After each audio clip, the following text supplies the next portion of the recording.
ఒకటి ఒక్క single person ఎదుర్కోవడం గురించి అటు బీజేపీ పవన్ కళ్యాణ్ గారు, చంద్రబాబు నాయుడు గారు, అదేవిధంగా మిగతా ఎన్ని పార్టీలు ఉంటే అన్ని పార్టీలు, రాష్ట్రంలో ఎన్ని పార్టీలు ఉంటే అన్ని పార్టీలు కలిపి చుట్టుముడతా ఉన్నారు. జగనన్న ఒకటే మాట చెప్తా ఉన్నాడు, నేను దేవుణ్ణి నమ్ముకున్నా, ప్రజలు నమ్ముకున్నా. 2014లో ఇదే అలయన్స్ ఉంది కదండి. ఆంధ్రప్రదేశ్ రాష్ట్రానికి ఏం చేశారండి? ప్రత్యేక హోదా తెచ్చారా? పోలవరానికి పూర్తి నిధులు సాధించారా? లేదా R&R ప్యాకేజ్ తెచ్చారా? క్యాపిటల్ తెచ్చారా? ఏం తెచ్చారని అడుగుతా ఉన్నా. మళ్ళీ 2024లో ఇదే కొత్త డ్రామా ఆడి రాజమండ్రి ఆంధ్రప్రదేశ్ ప్రజలకి ఏం న్యాయం చేస్తారని అడుగుతా ఉన్నా. ఇవాళ మేము కేంద్ర ప్రభుత్వంలో లేం, అయినప్పటికీ కూడా సంక్షేమ పరిపాలన ఆంధ్రప్రదేశ్ రాష్ట్రంలో అందిందా లేదా? కొత్తగా 16 మెడికల్ కాలేజీలు తీసుకొచ్చామా లేదా? ఆంధ్రప్రదేశ్ రాష్ట్రము దేశంలోనే నేషనల్ హైవే నెట్వర్కింగ్లో మీరు చూస్తే ఉత్తరప్రదేశ్, మహారాష్ట్ర తర్వాత ఆంధ్రప్రదేశ్కి ఎక్కువ హైవే నెట్వర్కింగ్ మా ఎంపీలు 22 మంది ఎంపీలు మేము సాధించాం. రాజ్యసభ ఎంపీలు 9 మంది ఎంపీలు మేమందరం కలిపి ఈ నంబర్ పవర్ ఏంటనే చూపించాం. సో రాబోయే రోజుల్లో ఖచ్చితంగా కేంద్ర ప్రభుత్వానికి నంబర్స్ ఉన్నాయి. ఇవాళ ఆంధ్రప్రదేశ్ రాష్ట్రము కేవలం 25 మంది ఎంపీలు బార్గెనింగ్ కెపాసిటీ. సో వాళ్ళకి నంబర్స్ ఉండడం వల్ల వాళ్ళు చెప్పిందే వేదం కింద అవుతుంది. అయినప్పటికీ కూడా అవకాశం దొరికినప్పుడల్లా కూడా పార్లమెంట్ వేదికగా నిలదీస్తూ ఉన్నాం కేంద్ర ప్రభుత్వానికి. Why is this step motherly treatment to Andhra Pradesh? Being a father figure Narendra Modi garu ఆంధ్రప్రదేశ్కి చేయాల్సిన న్యాయం చేయాలి కదా. చట్టం మీరు రూపొందించారు. ఏపీ స్టేట్ రీఆర్గనైజేషన్ 2014లో ఆంధ్రప్రదేశ్ రాష్ట్రానికి ఎందుకు మీరు చట్టాన్ని అవలంబించట్లేదని అడుగుతూ ఉన్నాం. మరి ఈ చంద్రబాబు నాయుడు గారు కానీ లేకపోతే ఈ మిగిలిన పార్టీలన్నీ కానీ వాళ్ళు ఏమి నరేంద్ర మోదీ గారు బీజేపీ ఆంధ్రప్రదేశ్ రాష్ట్రానికి చేశారు? మీరు ఎందుకు పొత్తులకు వెంపర్లాడారు? 2 రోజులు 3 రోజులు అనుకుంటా అక్కడ ఉండి పడిగాపులు కాసి వీళ్ళు వెంపర్లాడి వాళ్ళని వెళ్ళి మరి రూమ్లో ఏం చేశారో ఎవరికి తెలీదు.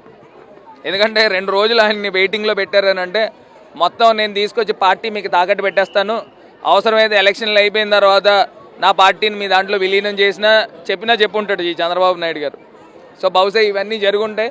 నాకు తెలిసి మరి ఎంతకాలం ఈ పొత్తులు జరుగుతాయి, ఎంతకాలం ఈ పొత్తు వీళ్ళకి సయోధ్య ఉంటుంది అనేది అందరికీ ప్రజలందరికీ కూడా తెలుసు. ఎందుకంటే వాజ్పేయి గారి టైంలో ఆయన కార్గిల్ వారిని ఉపయోగించుకుని ముఖ్యమంత్రి అయిపోయాడు ఈ చంద్రబాబు నాయుడు గారు. 2014లో మోడీ మానియా నడిచింది. నరేంద్ర మోడీ గారు ఒక వేవ్ నడిచింది. ఆ యొక్క వేవ్లో ఈయన మళ్ళీ ముఖ్యమంత్రి అయిపోయాడు. ఈ 2024లో ఆ పరిస్థితులు లేవు. 2024లో ఆ పరిస్థితులు లేవు. ఎందుచేతనంటే ఇవాళ భారతదేశంలో అన్ఎంప్లాయ్మెంట్ ఎంత ఉందండి? భారతదేశంలో వైద్య వ్యవస్థ ఎంత ఉందండి? వైద్య వ్యవస్థ ఏ రకంగా ఉంది? విద్యా వ్యవస్థ ఏ రకంగా ఉంది? ఆంధ్రప్రదేశ్ రాష్ట్రం రోల్ మోడల్గా ఉంది. ఇవాళ వైద్యంలో చూసుకున్నట్టయితే 16 మెడికల్ కాలేజీలు తీసుకొచ్చి మొత్తం హాస్పిటల్స్ అన్నీ కూడా సూపర్ స్పెషాలిటీ హాస్పిటల్స్ చేస్తూ ఉన్నారు. ప్రతి చోట కూడా విలేజెస్లో CHCలు వస్తూ ఉన్నాయి, PHCలు వస్తున్నాయి. అదేవిధంగా విద్యా వ్యవస్థ చూస్తే 70,000 కోట్ల రూపాయలు విద్యా వ్యవస్థ పైన ఖర్చు చేస్తూ ఉన్నారు. నాడు నేడు కిందన గతంలో చూస్తే ఎడ్యుకేషన్ మాఫియా చేతిలో ఎడ్యుకేషన్ రంగం ఉండేది, ప్రభుత్వాలు ఉండేవి. ఇవాళ జగనన్న కార్పొరేట్ స్కూల్స్ తరహాలో మారుస్తూ ఉన్నారు. ఇవన్నీ అభివృద్ధి కాదా అని అడుగుతూ ఉన్నాం. సో రేపు రాబోయే రోజుల్లో ప్రజల యొక్క ఆశీర్వాదంతో కేంద్ర ప్రభుత్వంతో కొట్లాడి ఆంధ్రప్రదేశ్కి ఇవ్వాల్సిన హక్కు రాబట్టుకుంటాం. వెళ్ళి వాళ్ళ దగ్గర దేహి అనేది ఏందండి?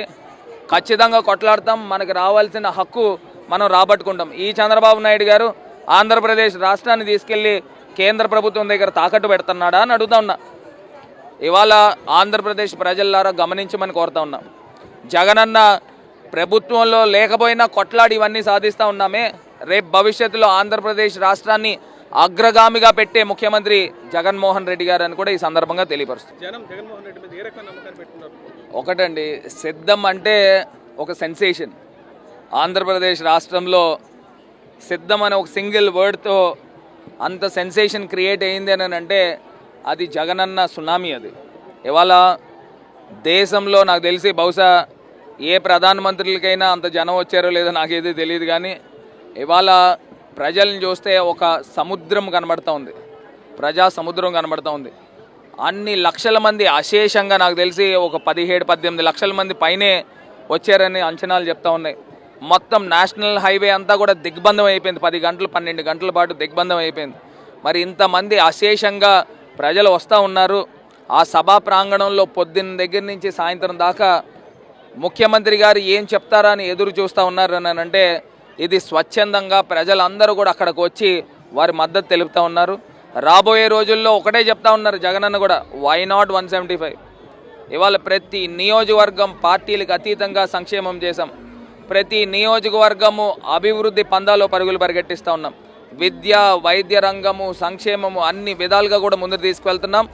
రేపు రాబోయే రోజుల్లో ఇండస్ట్రీస్ పైన పూర్తి స్థాయి కాన్సన్ట్రేట్ చేసి భారతదేశంలో ఆంధ్రప్రదేశ్ నంబర్ 1 ఇండస్ట్రియల్ స్టేట్గా తీసుకొచ్చే కార్యక్రమం చేసి ఆంధ్రప్రదేశ్లో ఉన్న నిరుద్యోగ యువత అందరికీ కూడా లోకల్స్కి ఇక్కడే ఉద్యోగ కల్పన కల్పిస్తూ వీళ్ళు వేరే ప్రాంతాలకు వెళ్లకుండా ఆంధ్రప్రదేశ్లోనే ఒక ఐటీ పార్క్స్లో పనిచేసిన, సాఫ్ట్వేర్ ఎంప్లాయీస్ కింద పనిచేసిన, ఇండస్ట్రీస్లో పనిచేసిన అంతా కూడా ఆంధ్రప్రదేశ్లో ఉండే విధంగా రేపు పూర్తి స్థాయి చర్యలు, బాధ్యత మేమంతా కూడా సమిష్టిగా తీసుకుంటాం ముఖ్యమంత్రి గారి నాయకత్వంలో అని కూడా ఈ సందర్భంగా తెలియపరుస్తాం.